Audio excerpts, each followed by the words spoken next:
Okay, for question number 36, the first part is what is meant by the resistance of a conductor, and we have to define its SI unit. So this is question number 36, first part of part A, and what is meant by resistance. The resistance of a conductor is the property of a conductor to resist the flow of charges. So we can say that it is the property of a conductor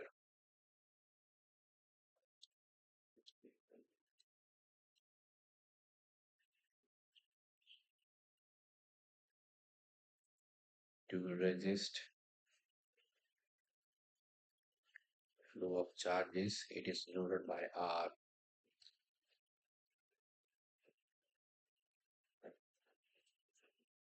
and we know that V is equal to IR, so R is equal to V by I according to the Ohm's law. And we have to define its SI unit. So its SI unit is Ohm, which has symbol like this, and we have to define 1 Ohm. So 1 Ohm is 1 volt by 1 ampere, and we can say that. So definition of 1 ohm is, we can say, the resistance is said to be 1 ohm, or resistance of a conductor is said to be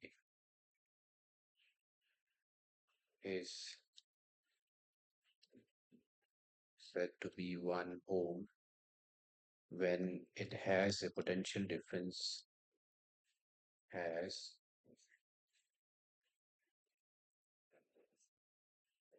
potential difference of 1 volt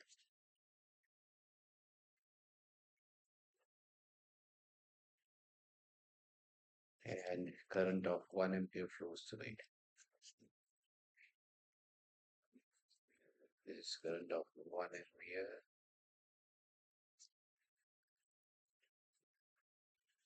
flows through it.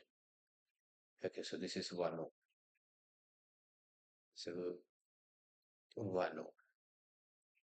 Now list two factors on which the resistance of a rectangular component conductor depends. So resistance of a conductor depends on the length of the conductor, the area of cross section of the conductor, because we have to mention only two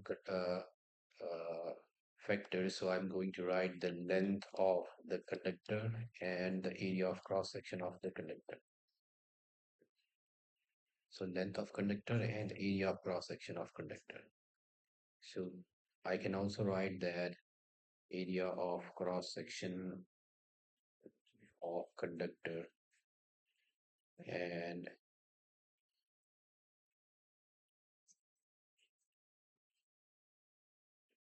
we can say the resistance is directly proportional to L, and the resistance is inversely proportional to the area of cross section of the conductor.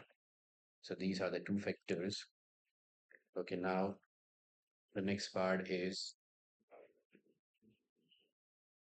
how will the resistance of a wire be factored if its length is doubled and radius is also? First one, length is doubled. How is the resistance affected? So this is the third part, and we know the resistance of a conductor is given by rho into L by A. Let this be our first equation. Now new length is 2 times L. The length is double. So length is double means that the new resistance is rho into 2L dash. So let's write the new length, which is L dash by A.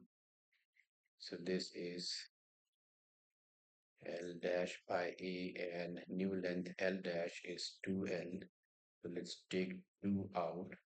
So this becomes 2 into rho into L by A, which is 2 times R. So the resistance becomes 2 times. So we can say when the length is doubled, resistance becomes 2 times. Okay, now the second is when the length is doubled and radius is also doubled. Okay, this was the first one, first part. and it's given that length is doubled and radius is also doubled. So radius is also doubled means it's written also. So also means that the length is also taken into consideration. So our formula for resistance is rho into L by A. Now new length is 2L and the new radius is 2R. And our new resistance will be rho L dash and area of cross section is pi R square, which becomes pi R dash square. So length is now 2L, pi R dash is 2R the whole square. So rho into 2L, pi into 4R square. So this gets cancelled too. So that means new resistance is, this is rho L and this is 2 pi R square, and pi R square is A. So this is half of rho L by A. Rho L by A is was our original resistance. So new resistance becomes half. Resistance will reduce to half. So we can say that new resistance will be half of original one. So new resistance is half of original value.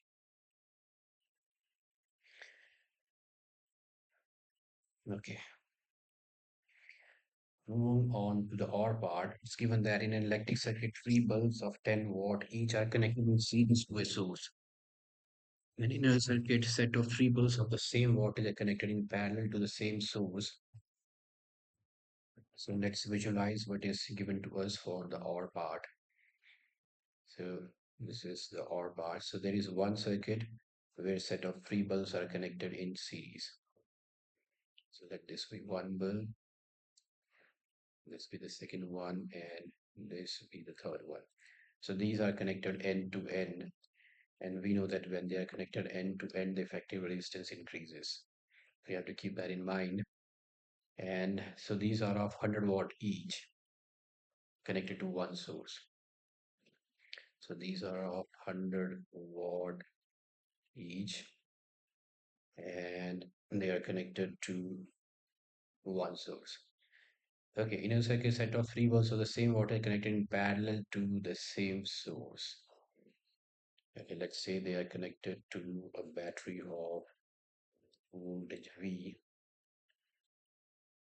Okay, now in another circuit they are connected in parallel. So this is, they are connected in parallel. So what do you mean by parallel? Parallel means that the one end of all the bulbs are connected to one end of the battery, and so this one end of all the bulbs is connected to one end of the battery. It's same source. So V remains V. So one end of all bulbs is connected to one end of the battery, and the other end of all bulbs is connected to other end of the battery. So this is the series circuit, and this is the parallel circuit. Okay, now this is the all part. Okay. Will the bulb in two circuits glow with same brightness? Justify your answer. Okay, as I told you here, the effective resistance of these bulbs increases as they are connected in series. In second one, as they are connected in parallel, so effective resistance decreases. So we can say that the answer for that is no. They will not glow with same brightness, and the reason is that in series combination,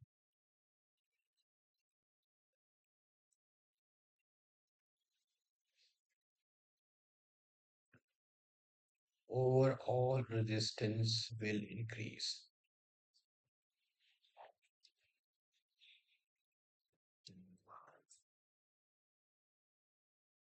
So overall resistance will increase and hence it will decrease the current.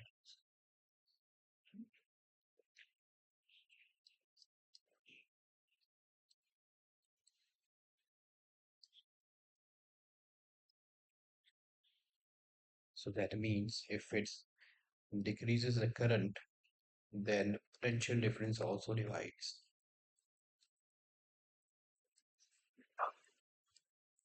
So potential difference also divides, therefore power consumption is less by each one.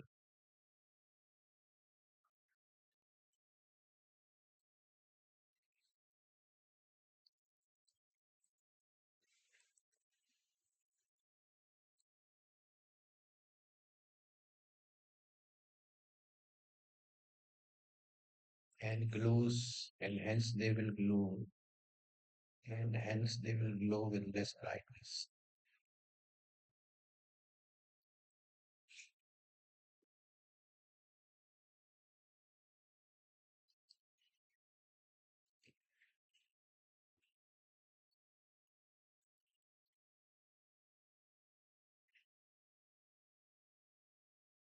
Okay, but in parallel, uh, it will not be the case.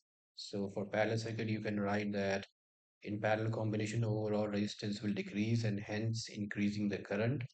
So potential difference is the same.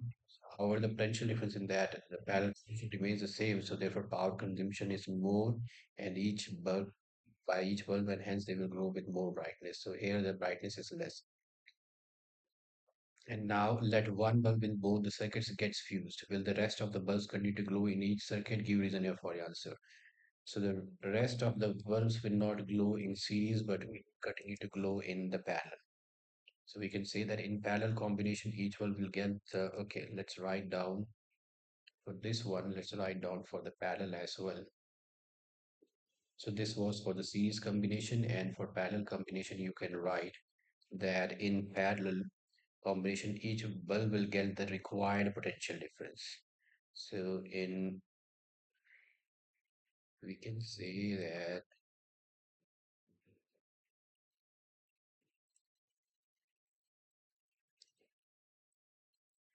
in parallel combination, each bulb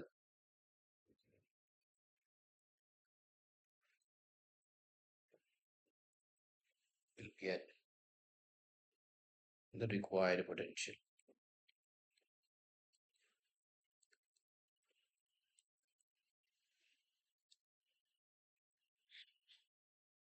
difference.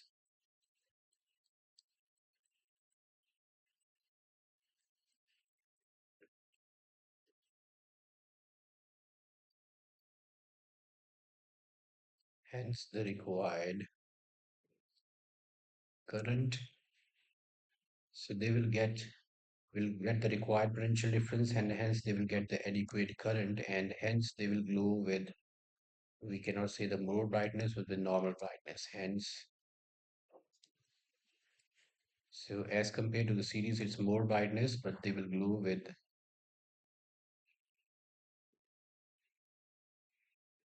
more brightness as compared to the bulbs in series combination.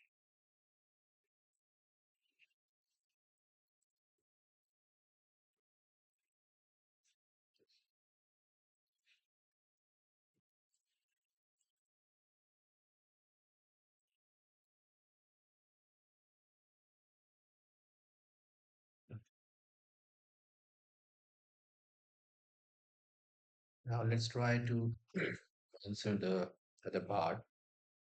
The other part says that now let one bulb in both the circuit gets fused with the rest of the bulbs continue to glow in each circuit. No, it will not glow in the series because they are connected end to end. So none of the bulb, not even the fused one, not even the bulb that is broken, but none of the bulbs glows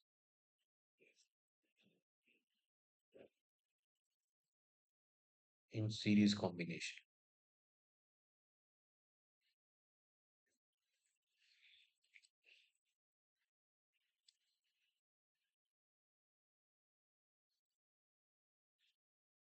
as the circuit gets broken,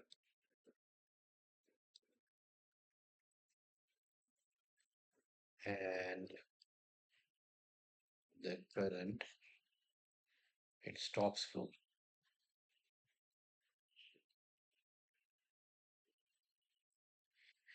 But in parallel combination, the series in series none of the bulb will glow. And in parallel combination, the only the broken one will not glow, but other bulbs will continue to glow. So we can say that in parallel combination, the other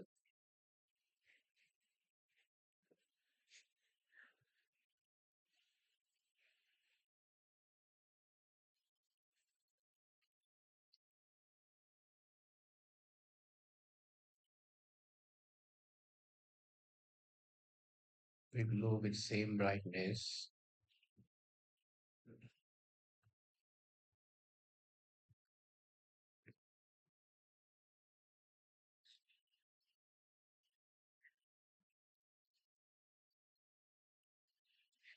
because the same voltage is available to them.